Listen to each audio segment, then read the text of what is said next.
You're welcome again. In our first story, authorities of the St. Gregory Hospital at Kaswa in the Central Region are denying claims that a 9-week-old baby boy died at the facility because his parents could not afford 533 cedis.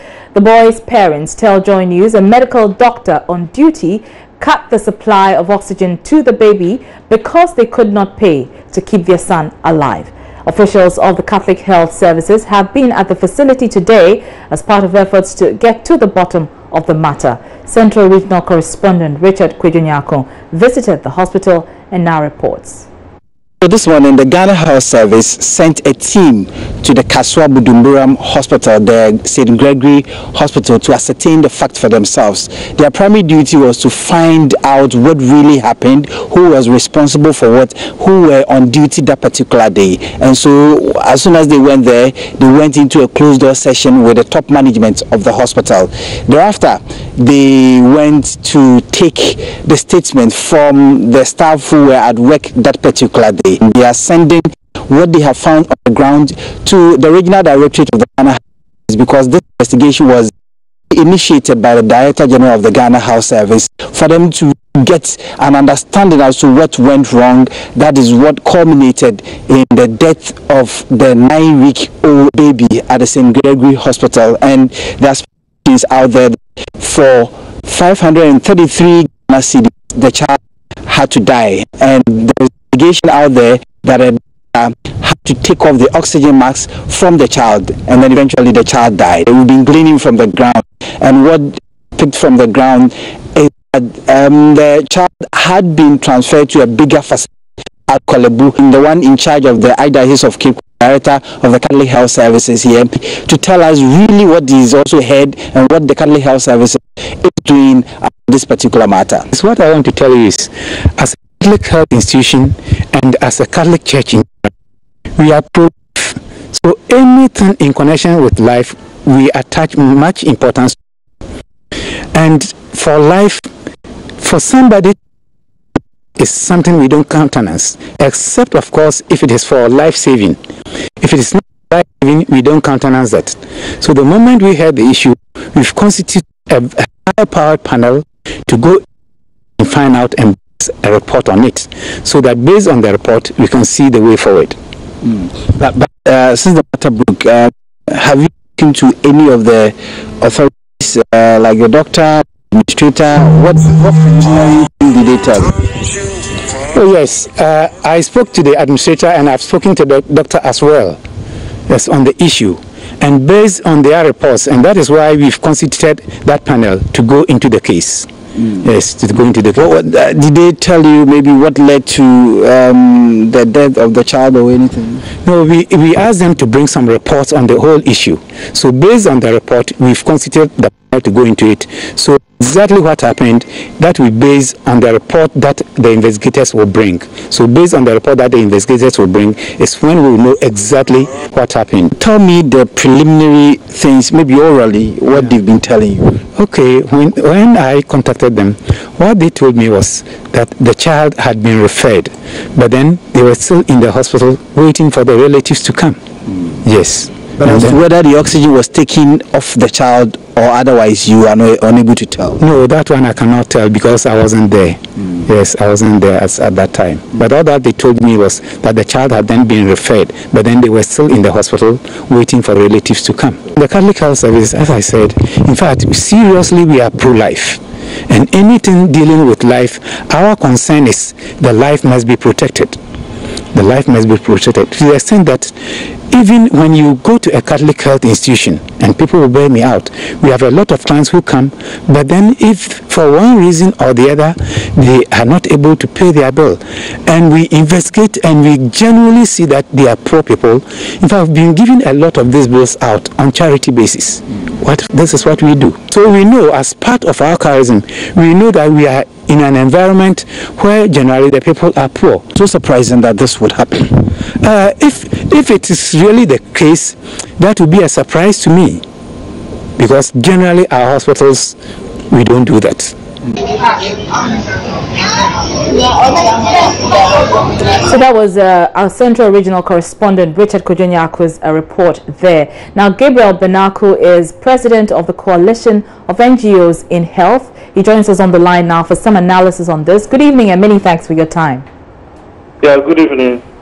So you're familiar with the workings of the health system. What is the standard practice if patients are unable to pay, like in the case of the parents of this 9-week-old baby boy? Yeah, thank you, and good evening, Ghana. I think the system is so simple and very clear, and the Ghana Health already have the code of conduct and procedure in every health facility. But let me just be quick on this. The child, understand, is 9 years old. 9 weeks. Sorry, 9 weeks old. Right. Every child, by the provision in the Constitution, have the right to life, the right to protection. So anything that we do because the parents are unable to afford, that child belongs to the country Ghana. And so whatever you and I do, we must make sure that we protect such a life. We make sure that we must be responsible to the constitutional provision. We know that the Constitution allows and protects the child as an innocent person. So there's no condition, there's no restriction whatsoever that should constitute for any health worker, for any supervisor, for any instruction from anywhere to cause this kind of situation. But there are other alternatives.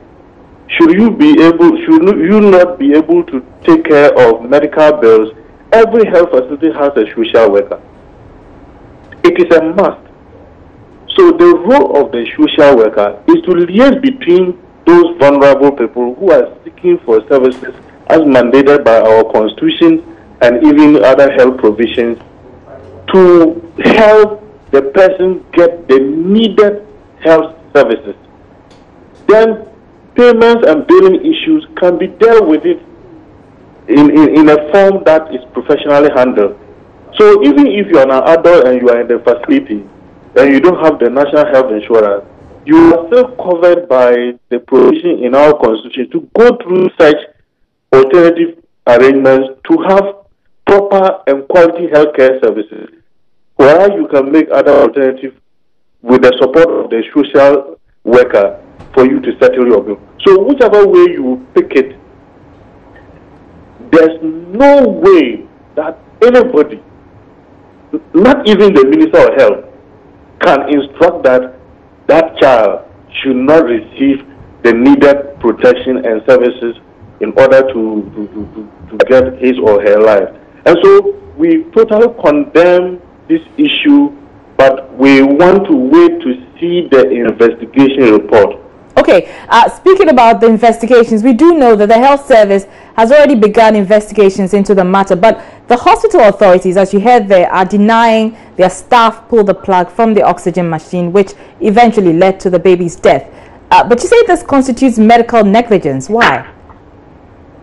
That's what I'm saying. That whichever way you take it, either the health sector, that is a very alarming rate.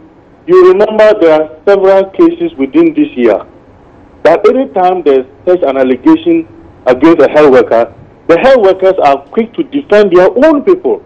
And if you continue to do this, we are not going to build a resilient and robust health system. These are the issues that we will want to see the families of the disease taking an extra responsibility to pursue the matter. And if you listened to me yesterday, I was calling for a national wake-up because it is becoming very normal in Ghana. Every month, at least, we receive 4 to 5 cases of medical negligence. And the investigation report is never published. No culprit is punished. People are still roaming about. People have gone back to work and no action has been taken. No report has been given to the public as to whether the person was culpable or it was not as perceived or alleged. And this is not good for our health system. We are beginning to create much more distrust in the system rather than creating a very conducive environment for people to trust our health system. And we condemn this without any reservation. That for this one, we are assuring the ministry and the Ghana Health Service that whichever way it is, we will also pursue to ensure that justice is done. Very well. Thank you so much. That's Dr. Gabriel Benaku. He's president of the Coalition of NGOs in Health. Well, we've been also speaking to the general public on this unfortunate incident. Here are some reactions. Seriously, that's bad, if you ask me. I don't know what can be done to save this kind of situation, but maybe we could do something for special children like that, people with special needs like that, so that they can get help. But taking off the oxygen and making the baby die wouldn't solve the problem. Talk about the basic necessities of life. In fact, life is something basic that as a nation we shouldn't deny anybody of life. So are we saying the nation or even the hospital does not have any source of funding that could support such a child? And to the extent that we take away a life support, that is a very bad situation. I feel that it will be so inhumane of the doctors to, take such a life support from a baby. And as a country, I believe if our policies and structures are working, together with our governments being able to put in place certain measures for some amount of money to pass through channels for emergency cases, it would help. But nevertheless, I think as humans, we need to be very real with ourselves. That if I find myself as a medical doctor, we should be able to have ways to solicit funds at a very quick rate to be able to assist kids that are innocent of this. Because I don't think it's the wish of the parents or the baby that such an occurrence should happen on them. But it would be so bad to take away this life support, because probably the baby might become a future president or someone very instrumental in society 20, 50 years to come. So I think that's very inhumane of us. But as a country, we should be able to put in policies, structures, avenues to be able to raise money just to be able to help people in that state. I think that we shouldn't be too judgmental, because you see everybody and their profession and the heat that comes along with it. The doctor was wrong, yes, but then you see within that time that he had to take off the oxygen, maybe there was so much pressure on him, maybe others were paying to get the same services. Okay, so we shouldn't judge the doctor. So I think we should go back to the root cause of the whole issue and not just vent all our frustrations on the doctor, or just investigate more into the issue, because I think there's more to it than just the doctor taking the oxygen from the baby. This is about life and death. Then here we are being sentimental more than being logical. You see, sometimes in the heat of your job, sometimes you have something to do and somebody is just trying to distract you. You can just shout at the person. Somebody standing at the other side might just say that, oh, what's this person shouting at the person? But you don't know why or the person's condition. Okay, those life and death, you know, in the medical field, it's quite delicate. You're still watching Joy News Prime, and still to come, trial of former COCOBOD CEO Dr. Stephen Opuni on hold for 2 weeks following a disagreement over which document the Attorney General should make available to defense lawyers. If you think that I am guilty, give me all the documents, everything, or the trial. Give me that to prepare my defense. Details when we return.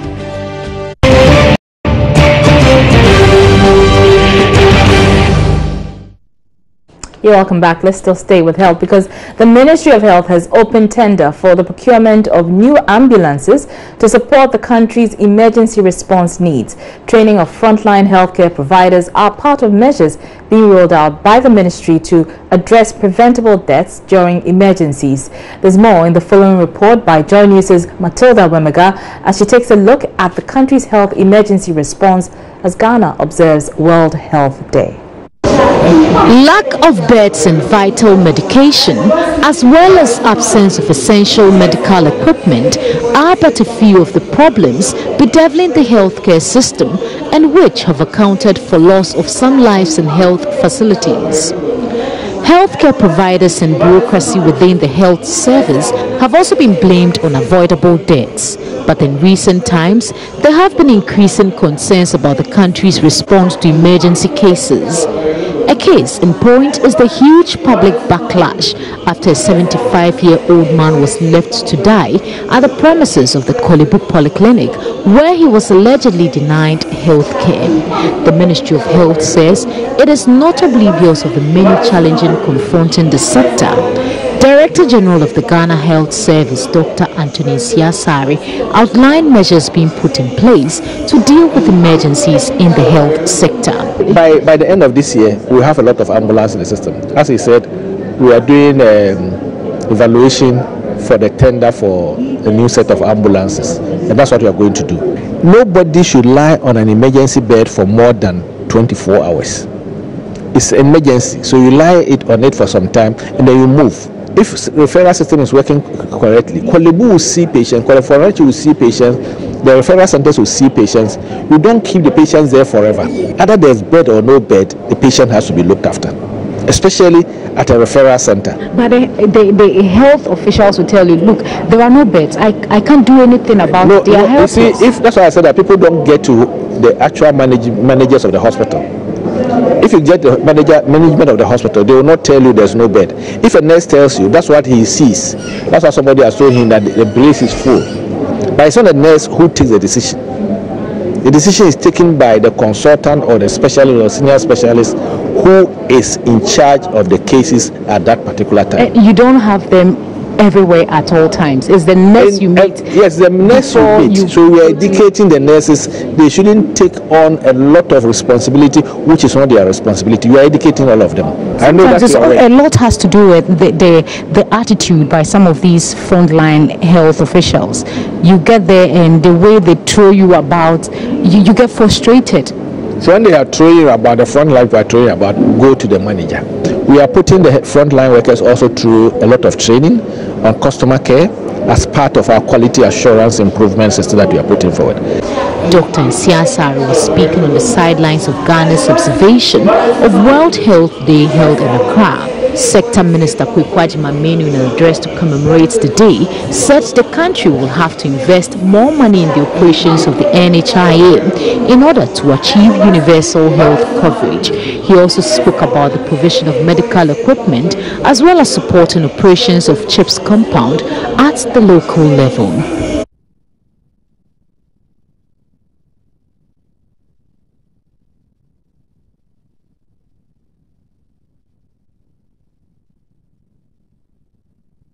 Still on health, Sector Minister Kwekwagyama Menu has attributed the delay in opening the University of Ghana Medical Center for use to poor negotiations on management of the university. The first phase of the facility was inaugurated by former President John Mahama in November 2016, but has since not been put to use. The minister tells Joy News the facility is not being used also because of the absence of a guaranteed source of power. You may have some close to finality and discussions and engagements into it. But those who claim the place is completed, I am the minister. And I want to tell the Ghanaian population that the place is not completed. Cabinet has approved for $50 million extra to continue to go to do phase 2. You cannot run MRIs and imaging equipment on the national grid that sees a semblance of going up and down like that. The buffer generator is not there yet. So we should operationalize and support the equipment. You see, I wouldn't go there. I said I don't want us to go there. I might speak with a lot of passion. There are certain little things that has not been done yet. So why the rush? I don't want to go into it. But some of the issues in there, if some of you will want to care and come close and look at documentation and look at how the place was being structured to be managed, you will win for this country. Well, the trial of former COCOBOD CEO Dr. Stephen Opuni will be on hold for at least 2 weeks following a disagreement over which documents the Attorney General should make available to defense lawyers. While Dr. Opuni's lawyers had argued that the law allows access to all documents in the custody of COCOBOD and the Public Procurement Authority, Deputy Attorney General Godfred Yeboah-Dame disagreed. Trial Judge Justice Onyanyuga suspended the trial, awaiting the ruling from the Supreme Court on the same matter, referred to it for interpretation. There's more in the following report. 2 weeks ago, when Dr. Stephen Opuni and Seydou Agongo were arraigned, a number of sympathizers thronged the law court complex to show solidarity. This included NDC executives and former government appointees. The situation was different on Wednesday, as Dr. Opuni was accompanied by his relatives with only few friends coming along. After the court had opted to put the matter on hold, spokesperson for Dr. Opuni's legal team, Victor Adawudu, fought off suggestions their request for documents was aimed at delaying the court. Civil case where you are not supposed to be put in prison or in jail, like a matter between you on your land matter or anything, defamation, the court will even ask you that exchange documents. If it is a matter of murder or anything, the court will say what they are going to say against me, let's exchange the law. So he says that even that one, when you are free, you can walk home. You will only be giving judgment against you to pay. This one is about your liberty, that they will put you in jail, they will deny you access to other things. That's the law saying. If that one you are saying, then we can hide the document. When I come, I show it to you. Just like you blindfold me and ask me, which document is this? That is how he made the submission that give us that document. So it is not, it's about the liberty. He has any attempt to halt the trial needlessly? No, he has a right to be given fair trial. The Constitution says, give me a fair trial. Even if you think that I am guilty, give me all the documents, everything, or the trial. Give me the time to prepare my defense, and I have to raise reasonable doubt in the mind of the court. Don't forget that there's about 27 charges, and Opuni is being made to see that he's such a bad person that nobody. So you could see what has always been in the public domain. Every time about Cocoa Board and his tenure, you could see it. And you will not also be surprised that as at yesterday we had filed for a defamation, because it is just being done to strip the sentiment of the public against him that this is a bad man. Hearing of the case continues on April 30. Leave it open. Now let's take a look at the arguments advanced by the lawyers in court. Lawyers for Dr. Opuni, led by Samuel Kudjo, said access to documents will enable them defend their client. They relied on Article 19(2)(e) and (g) of the 1992 Constitution.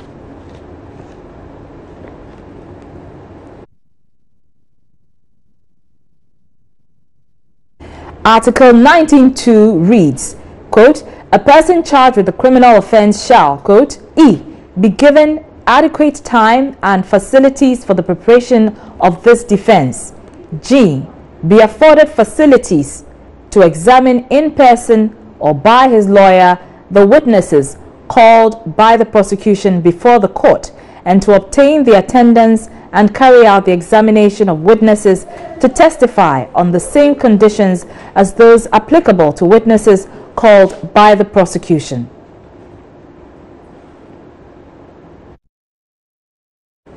Samuel Kudjo told the court, quote, how can we defend ourselves without these documents, end quote.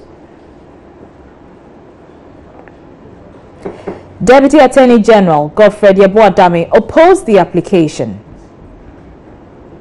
He described the request as, quote, utterly unfounded and unhinged and hinged on irrelevant consideration. He told the court the rules of summary trial do not require prosecutors to make all documents, including those they don't intend to use, available.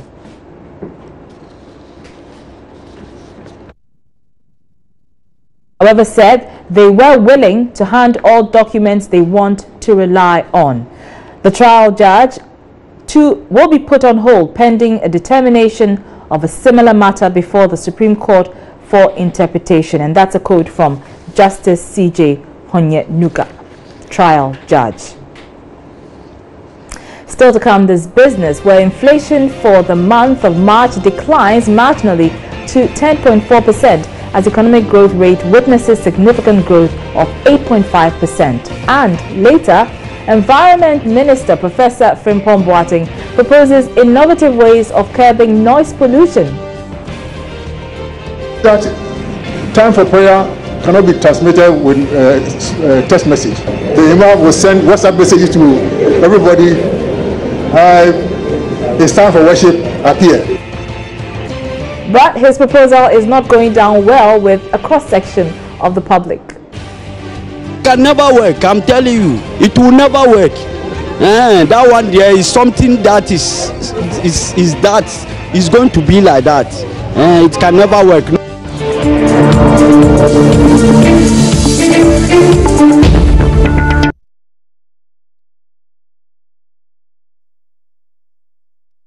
Hello again, good evening to you. Time now for business. Now, the year-on-year inflation for the month of March has recorded a marginal decline from 10.6% in February to 10.4%.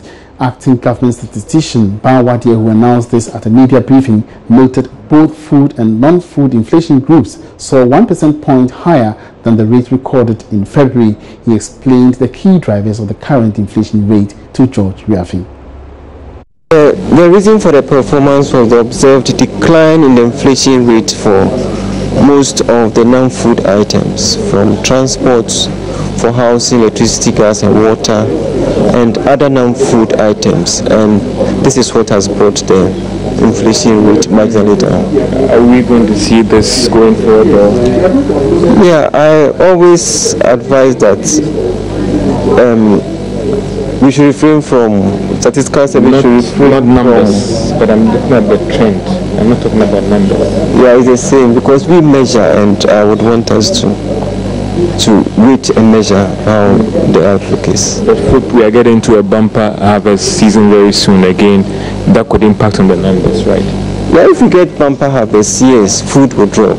Because for the March, we observed some inching up in the food inflation from about 7.1 to about 7.3. Yeah, so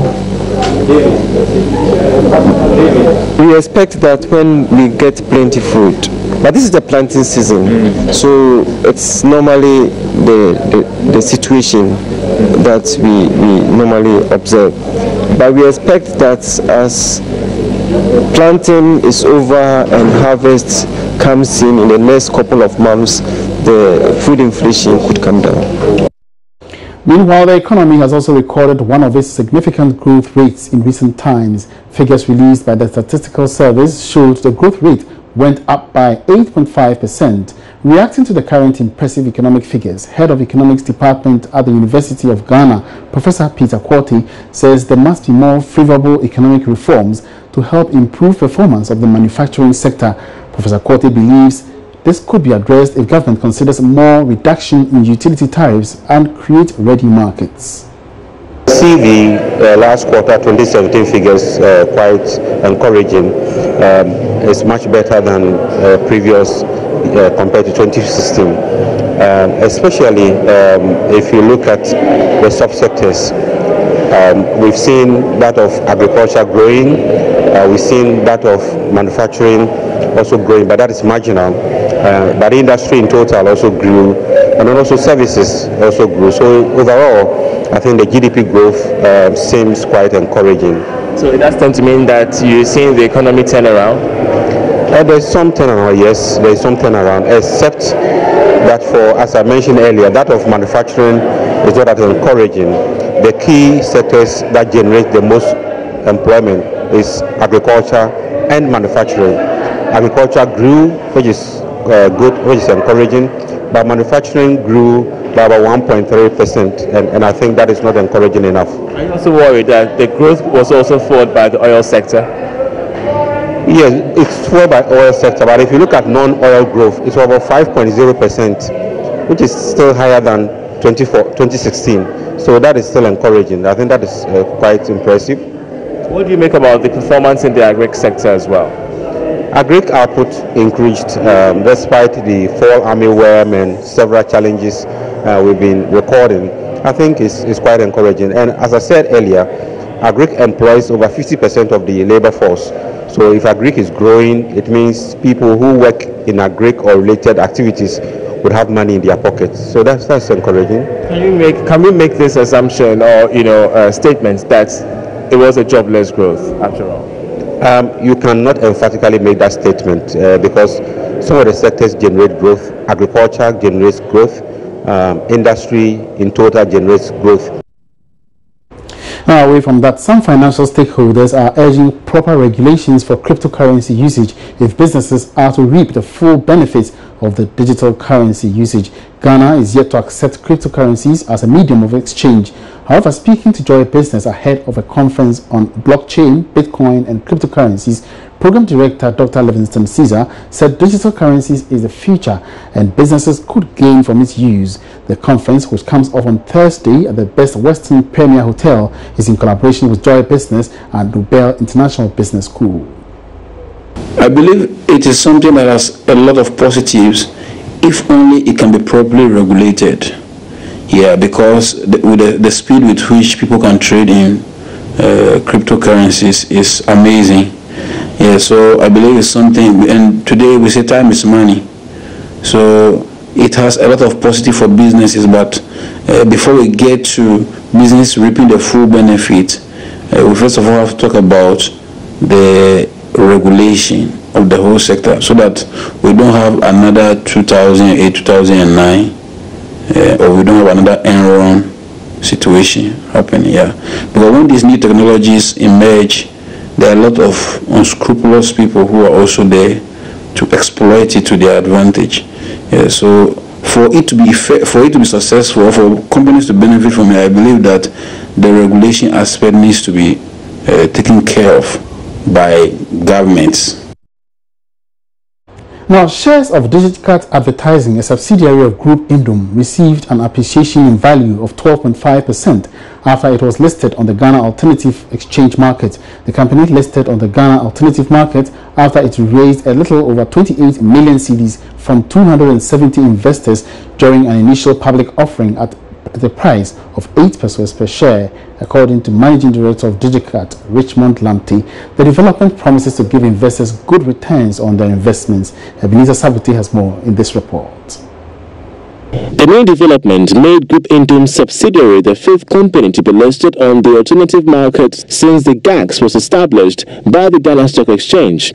During the initial public offering (IPO), DigitCat received applications from 278 investors, which raised more than 28 million cedis out of the 45 million shares. This indicates the success for the company. Managing Director Richmond Lamptey has been explaining to Joy Business the strategies employed by the company. A lot of homework. So we knew that we're going to go on a straight, although narrow path, and we walked that path, and today we are here. And so yes, we had to work, we had to advertise, we had to let people know that this is what we're doing, but we knew the destination because we had already done the work, the hard work behind. And so today it's not a surprise, it's an accumulation of all the work that we've done so far that's shown the success that you're seeing today. So what should investors of DigitCat be looking forward to gain from this company and this achievement? Well, the money they've put there, they should know that it will always gain value. Before we listed on GAX, we were already profitable. And we've been working hard and being prudent with the way we spend our money so that we will always be profitable. And now that they've put their money there, we will work extra hard, venture into new territories so that we can gain new business to be able to make their money work for them. Congratulating the company, Managing Director of the Ghana Stock Exchange, Kofi Yamo, urged small and medium enterprises to explore the opportunities presented by the GSE to raise funds to expand the operations. It's a separate market from the main market. It is not inferior to the main market. Like I took pains to explain to somebody, I wouldn't regard this as somebody being premier and somebody being first division, if you liken it to sports, because in terms of performance, there could be a company on an alternative market that is doing better in terms of price discovery in terms of dividend payments than a company on the main market. So we will not put it that way in terms of A and B or A1 and A2. It's on its own. The idea is that the gas is targeting SMEs, small, medium-sized enterprises, including startups. And that is why in setting it up, we created conditions for listing that are much easier for these SMEs to achieve. First of all, they don't need to have 5-year history. 3-year history is enough. Indeed, 1-year history is enough. Other subsidiaries of Group Indom are also expected to list on the alternative market as well as the main bears by the close of the year.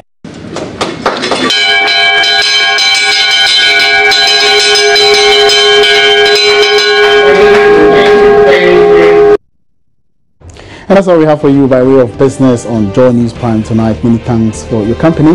My name is Emmanuel Abwaji. For more business news, log on to myjoyonline.com/business.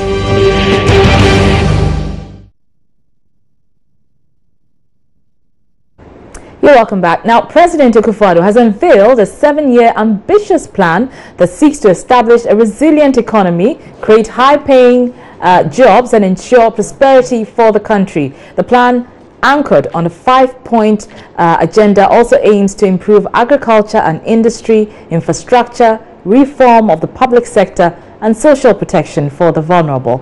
Launching the plan, dubbed Coordinated Program for Economic and Social Development Policies, President Akufo-Addo said he's determined to bring into fruition the plans contained in the policy despite serious constraints facing the Ghanaian economy. This new direction entails elaborating conditions for the creative potential of the Ghanaian private sector to emerge through invention, innovation, adoption, and adaptation, especially in the industrial sector of the economy, thereby generating more quality jobs and higher incomes. The charge to government in this regard is to initiate and implement a set of transformative policies to build a business-friendly economy capable of creating quality jobs and prosperity for all Ghanaians.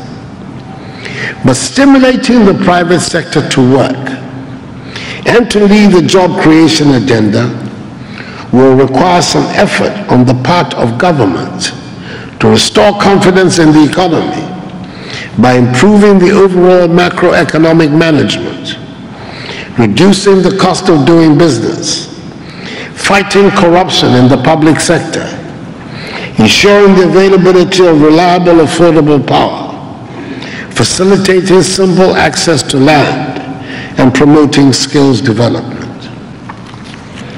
We will facilitate the private sector to develop its capacities and position itself to partner government in implementing key initiatives identified under the agenda. Civil society organizations have the significant role of disseminating information on the agenda, facilitating direct interventions at the community level, and ensuring accountability in delivery. Now, the document, which is a constitutional requirement, is already before Parliament. President Akufo-Addo called for attitudinal change from Ghanaians to ensure full success of the program. The fulfillment of the agenda for jobs requires a committed drive for change. The drive must be propelled by our determination, attitude, and resolve as Ghanaians who desire a transformed nation. Over the years, essential cultural values, promoting national identity and a sense of patriotism, pursuing excellence, discipline, hard work, honesty, trust, tenacity, a sense of urgency and respect have not been given the necessary attention in our development efforts. Minority Leader Harun Idrisu is, however, warning the policy may fail if government adopts a partisan approach in implementing the document. Must move our country beyond loans, and we must move our country beyond grants and create an independent, strong Ghana that is self-reliant and independent in its finances. Mr. Speaker, you can count on our national support in this endeavor. Mr. President, I would make just 2 comments. One, to pick the word opportunities for all. Mr. President, let it be that under your legacy, you work towards ensuring that the opportunities of this country are not shared on the basis of sheer partisanship, but that the citizen Ghanaian meritoriously is recognized and rewarded. You are capable, and you may be able to lead that process.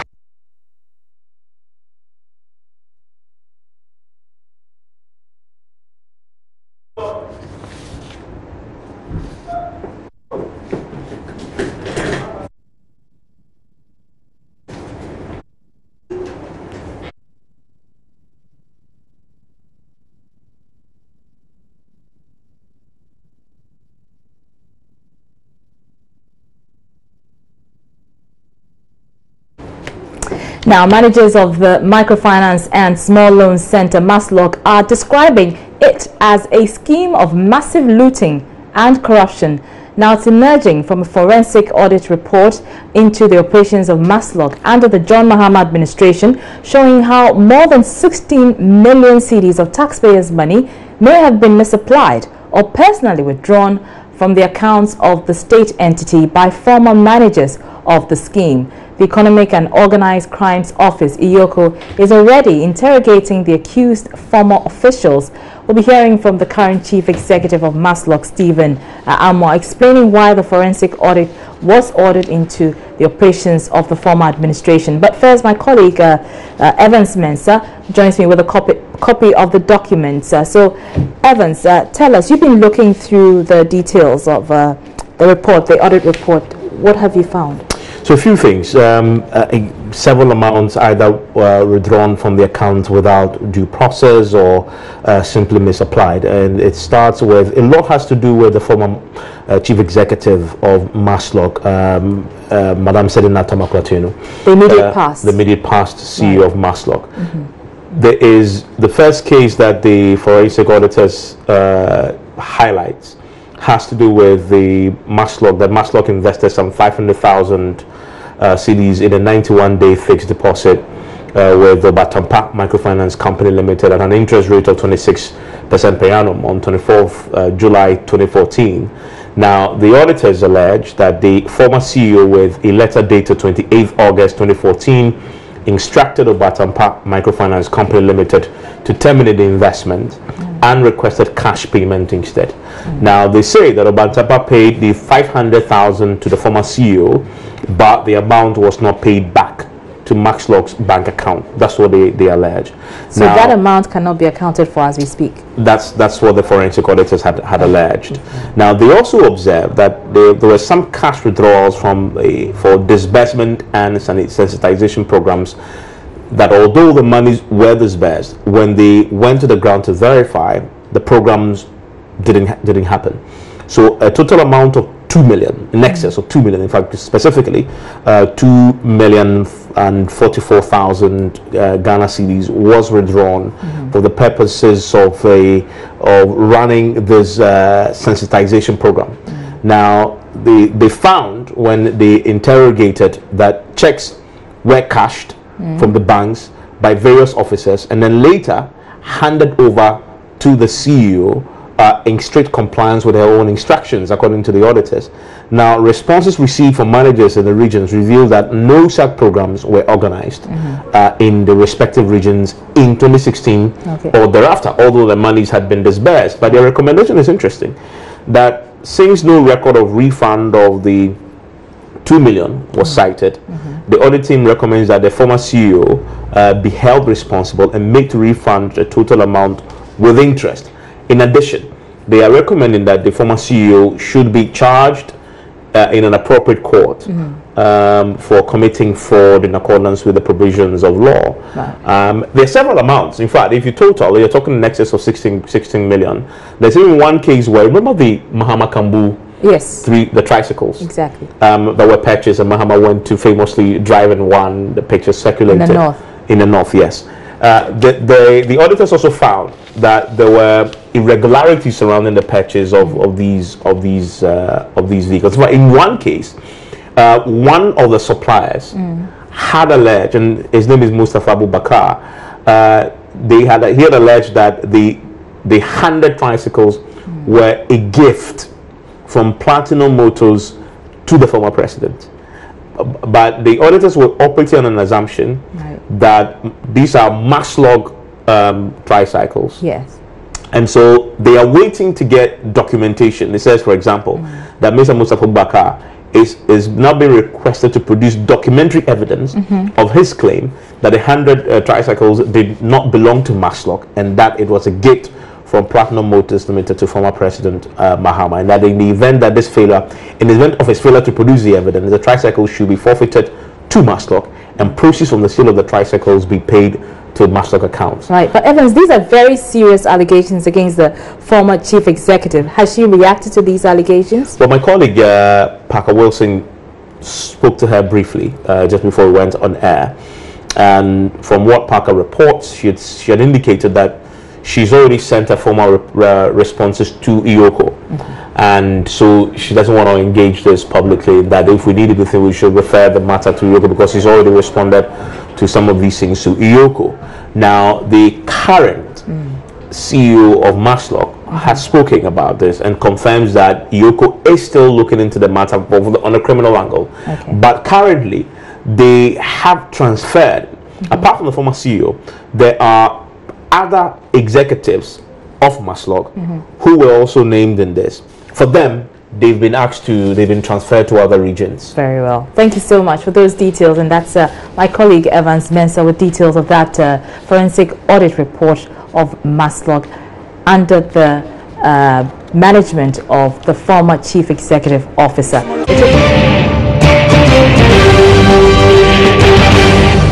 Now, they've been promised by successive governments of a home and an education, but today hundreds of these children still live on streets.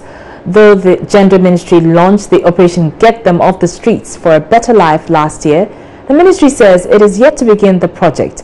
As the world dedicates Thursday for the street child, Nancy Emefa-Dradosi reports many of these children are still hopeful to see the hand of government and civil society in shaping their future. Here are excerpts of her report.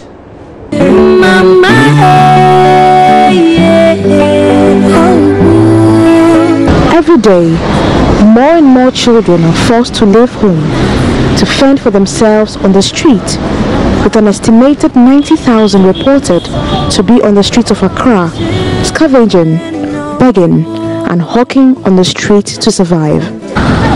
These children are either chased from home by violence, death of a parent, and sometimes divorce. Some are very young. I have seen 10-year-olds on these dangerous streets, facing life all by themselves. These are children with dreams. Dreams on the street. The Children's Act states that under no circumstance should a person below 15 be allowed to work or fend for himself. These children sleep and live on the streets. Life is really hard. On the street is your home. Finding a comfortable place to sleep at night is nothing more than a fancy you will never have. So Kwesi and his friends sleep on cardboards covered with plastic bags, laid in front of shops in the most dangerous part of the city. Sleeping on the streets is not an experience anybody should go through. We sometimes live several days without bathroom. In November 2017, the Ministry of Gender, Children and Social Protection launched the Operation Get Off the Streets for a Better Life. The exercise was meant to remove more than 300,000 people living on the streets across the country. But what has become of this? The it is that we've started collecting data. and the data we have collected is about 4,893.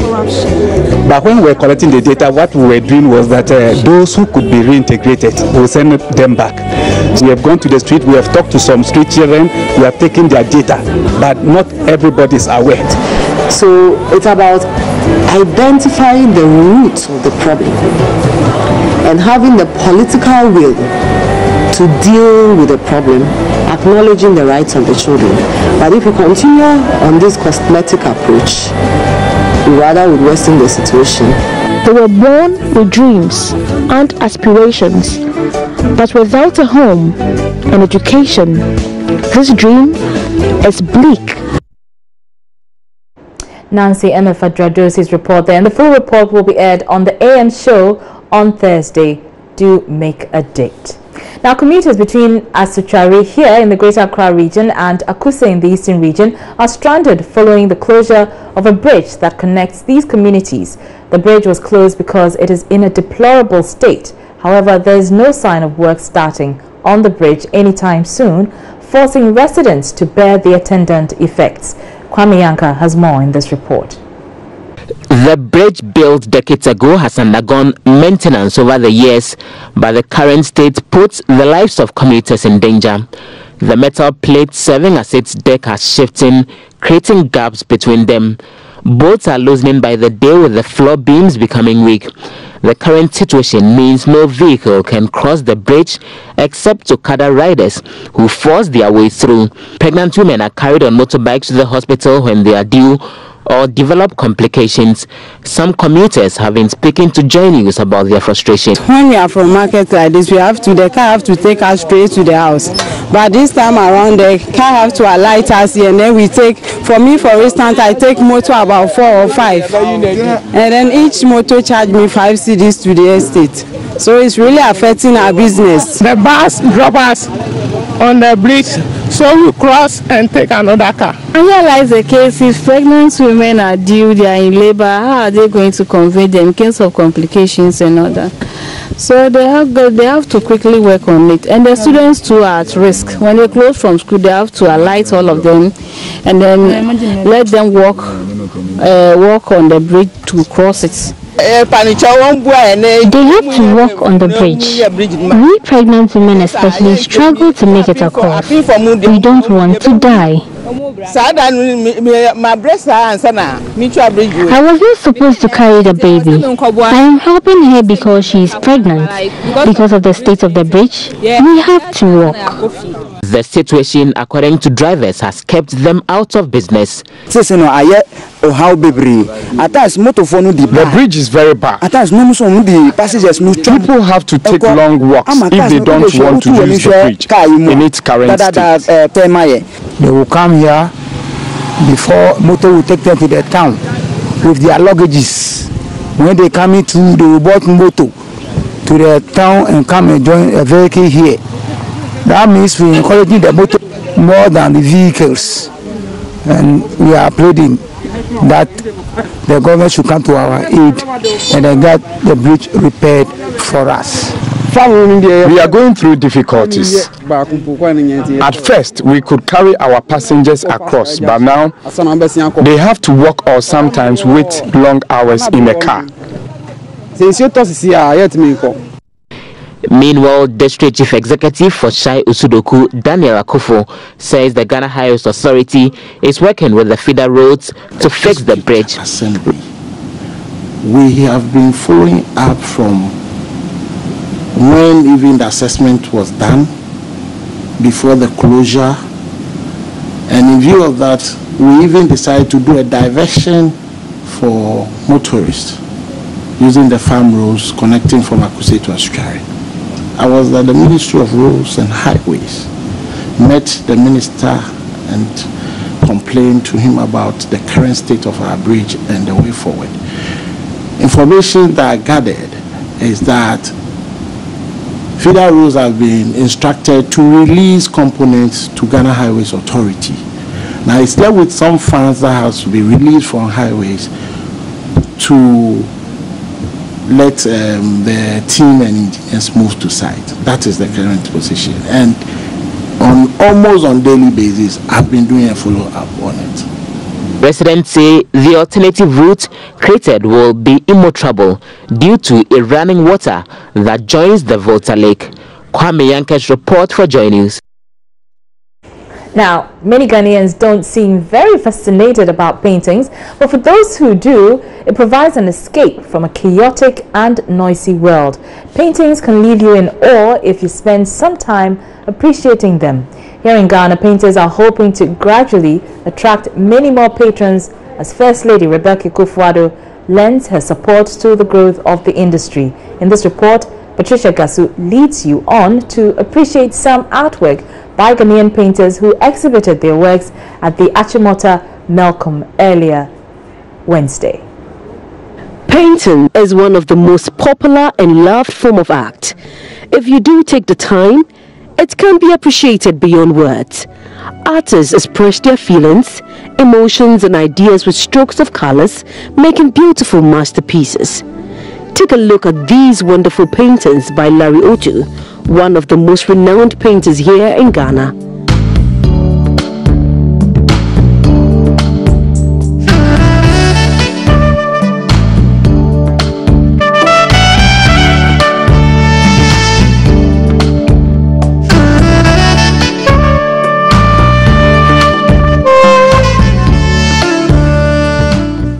From the funeral of the late Asante Hema to the Bobobo dance, Larry Otu captures Ghana's culture through his paintings, which have garnered global appeal.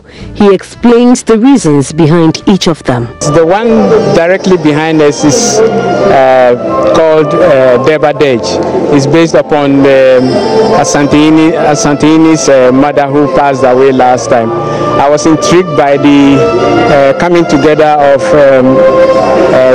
the chiefs, the mourners, and in a nutshell, the culture display that heralded the funeral celebration of the lady. When you look carefully at the painting, it happens to be very dark, but these figures are painted in a silhouette way. That is the view you have when you look from a distance, the crowd of mourners as well as the Asante king who is clad in the red mourning cloth. I saw one painting on Bobobo. Yes, the Bobobo is a painting that I love very much. I love the music Bobobo.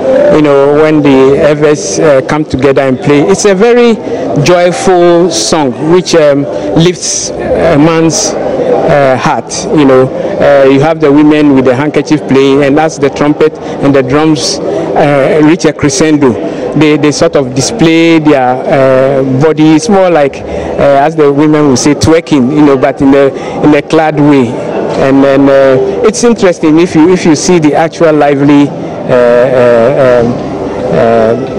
dance. So where does the act of painting go from here, especially in a country where many don't seem to be awed by paintings? Larry Otu is calling for support, and that can happen when people begin to appreciate the therapeutic power of paintings. I also want to impress upon companies, or right now we are begging the government to do this, do that. So I mean, companies or agencies that are capable, let's come together and build a national museum or gallery where we can showcase our traditional culture, our heritage, and things that make us proud and bring us together as one people. Well, guess who appreciates paintings? First Lady Rebecca Akufo-Addo. She was there and added her voice to the call for more patronage to grow the industry. I like to think that art does not discriminate or limit us. Each of us is free to appreciate a piece of work in our own way. I wish to use this occasion to appeal to other corporate bodies to support our artists. I believe that sometimes a piece of artwork can sell a country in ways that are simply unimaginable. All you need to do is pay a little attention and walk into the world that each painting creates one day at a time. For Joy News, Patricia Gasu.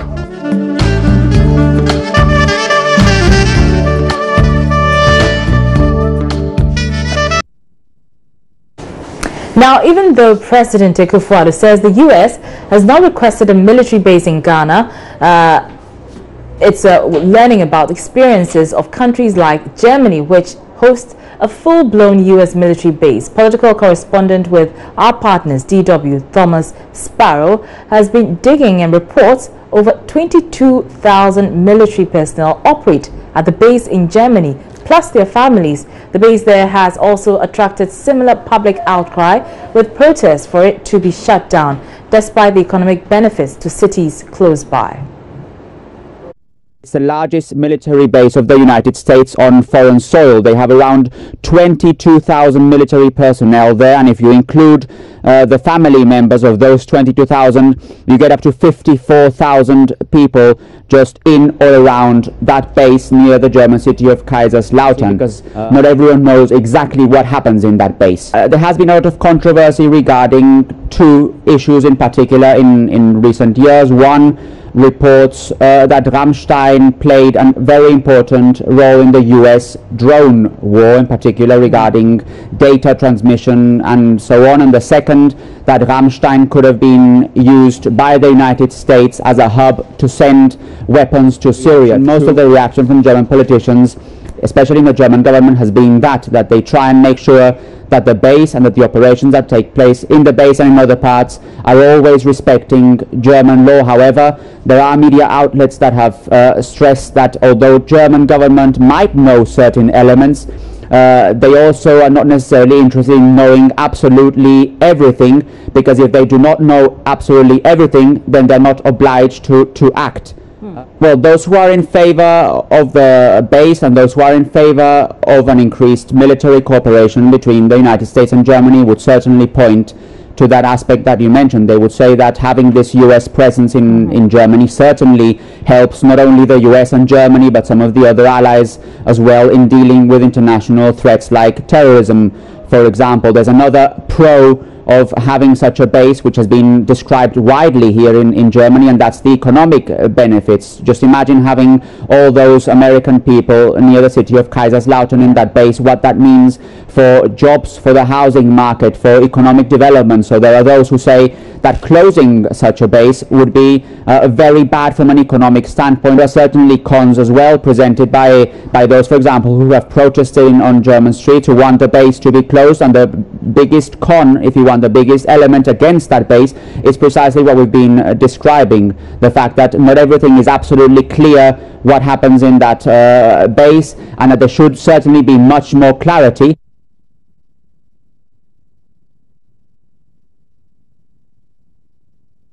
Now, it's the first call of the day for prayers, for Muslims, and a wake-up call to the day's activities for some non-Muslims too. This daily routine, however, comes with some level of noise-making, a problem the Environmental Protection Agency has been trying for years to address. The Minister for Environment, Science and Technology and Innovations, Professor Kwabena Frimpong Boateng, has proposed what seems to be a simple solution. Use text and WhatsApp messages, but that is not going down well with the public. Here is some reaction from the public.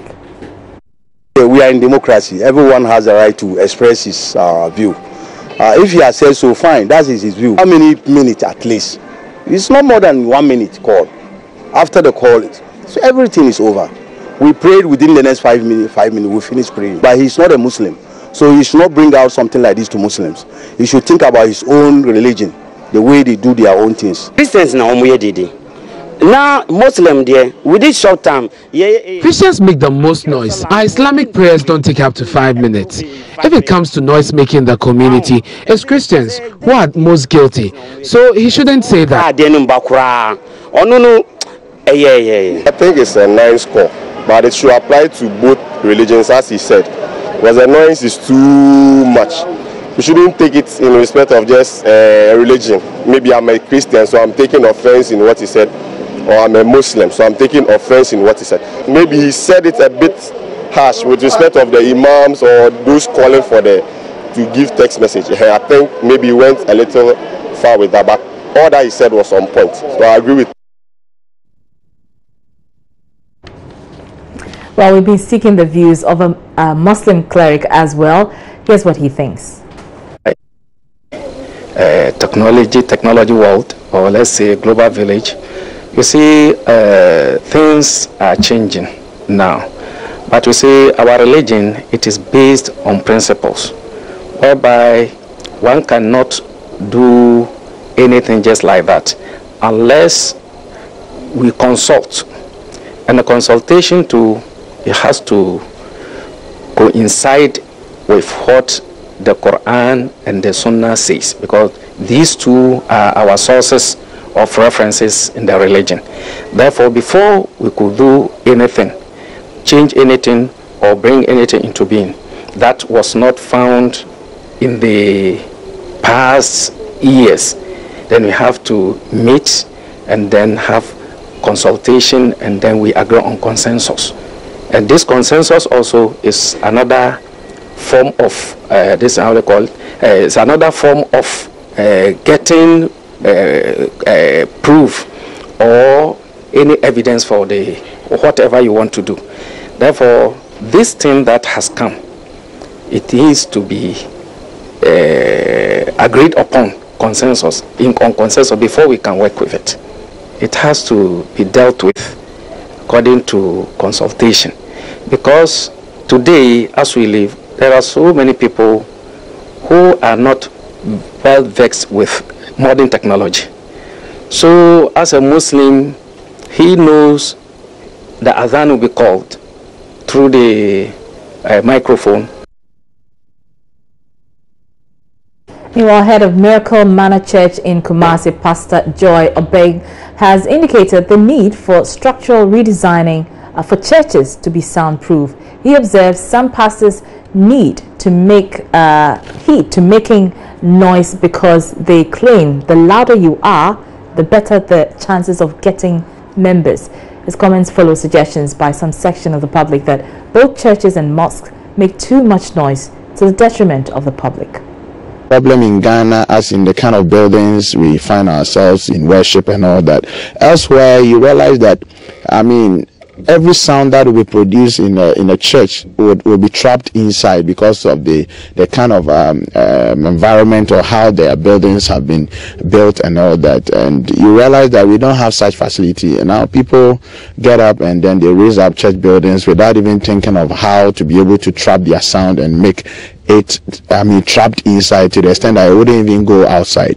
So I think we need to look at the structural designs of our buildings and also our public areas so that it will be able to minimize some of this problem. And in general, I think it is we are supposed to be conscious of the fact that, I mean, when you are making noise, you should know you are making noise. I mean, sound is different from noise. I mean, sound is the ability for you to hear, but when it becomes excessive, then it rather generates into noise. And whenever you're making noise, it even disturbs, I mean, everything about you, your personality. Because at a point there was a lady who came to church, and I don't know, I was just entering into the auditorium, and I had my boys opening the amplifiers, and the sound was so much excessive. I entered the office trying to prompt them to minimize it. One lady just got up and never came back. I believe that now the phenomenon is that the noisier you become, or the louder you become, I mean, you attract more attention, and people. In our headlines, trial of former COCOBOD Chief Executive Officer Dr. Stephen Opuni on hold for at least 2 weeks following a disagreement over which documents the Attorney General should make available to defense lawyers. Authorities of St. Gregory Hospital and the Ghana Health Service begin investigation into the death of a 9-week-old baby after a doctor cut oxygen supply because of the mother's inability to pay 533 cedis. The Coalition of Health NGOs is, however, calling this a case of medical negligence.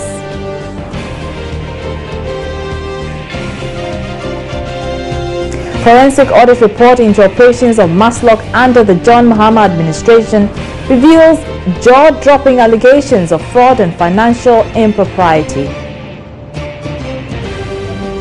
Business inflation for the month of March declines marginally to 10.4% as economic growth rate witnesses significant growth of 8.5%.